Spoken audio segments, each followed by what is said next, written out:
Hello guys, najua tujaongea siku nyingi.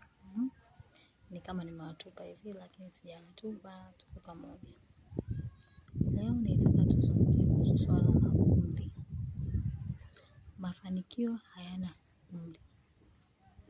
Usitaki kufanya vitu ambavyo viko nje ya uwezo wako kwa kukimbizana kusema sijui nachelewa, umri umeenda, sijui nini. Hamna sehemu kama ndiko umri umeenda.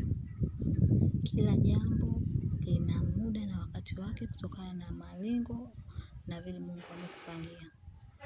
Kwa usikimbizane na muda. Kwanza muda ni ukuta. Ukipigana nao lazima utaumia. Kwa kila kitu ufanye kilicho ndani ya uwezo wako.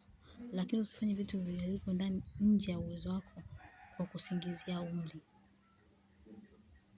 Kila kitu kinawezekana kwa muda wowote kama tu ukimuomba Mungu na ukifanya juhudi. Nawapenda sana.